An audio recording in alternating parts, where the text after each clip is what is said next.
आज साईं का शुभ दिन है। आज एक बार फिर सामने आया है साईं का गुमनाम भक्त, वो भक्त जिसकी मुराद शिरडी के साईं ने पूरी की और वो लाखों का दान साईं धाम में चढ़ाने पहुंचा। उसे साईं ट्रस्ट के लोगों के अलावा किसी ने नहीं देखा। आखिर साईं भक्त क्यों देते हैं गुमनाम दान? क्यों कोई सोने का कलश चढ़ाता है? क्यों कोई सोने का मुकुट तो कोई करोड़ रुपए गुप्त दान में दान दे देता है? शिरडी से मनोज गाडेकर की रिपोर्ट देखिए।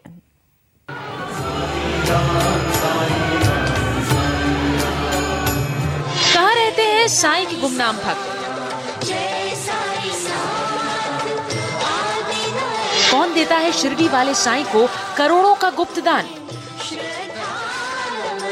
कहाँ से आता है साईं को ये अनजाना चढ़ावा?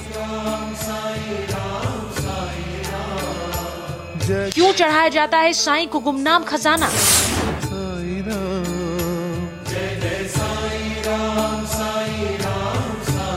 एक बार फिर साईं का पवित्र गुरुवार आया। शिरडी वाले साईं का दरबार सुबह सुबह कांकड़ आरती से गूंज उठा।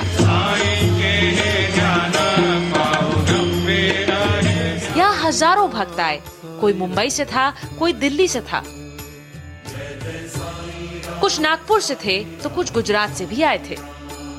इन भक्तों के बीच ही आया था एक गुमनाम भक्त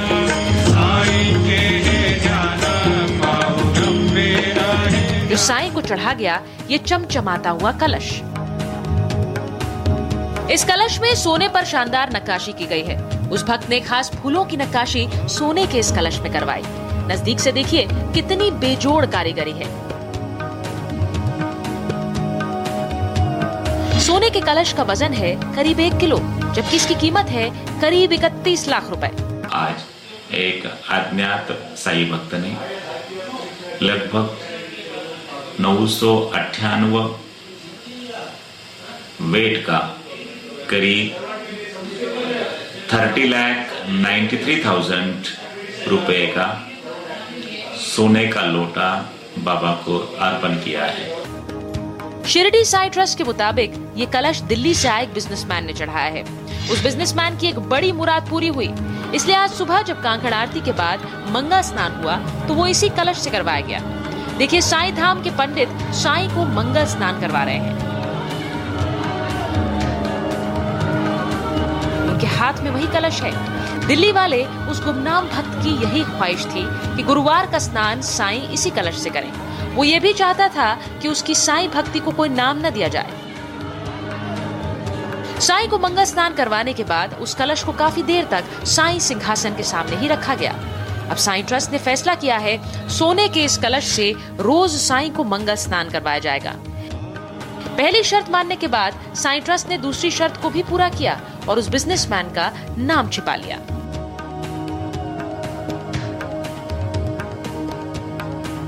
इससे पहले साईं ट्रस्ट के पास चांदी का एक कलश था। वो कलश भी किसी भक्त ने साईं को अर्पित किया था। अब साईं के खजाने में ये दूसरा कलश जुड़ गया है, लेकिन इस बार ये सोने का है। अब आप सोच रहे होंगे कि उस भक्त ने अपना नाम क्यों छुपाया।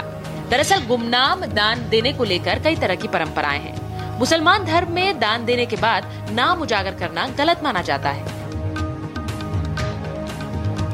कई लोग ये भी सोचते हैं कि दान का नाम उजागर होने पर वो दान नहीं रहता, वो प्रसिद्धि के लिए किया जाता है। वहीं कुछ लोग इस बात से डरते हैं कि कहीं अमीरी की प्रसिद्धि उनके परिवार के लिए घातक न हो जाए।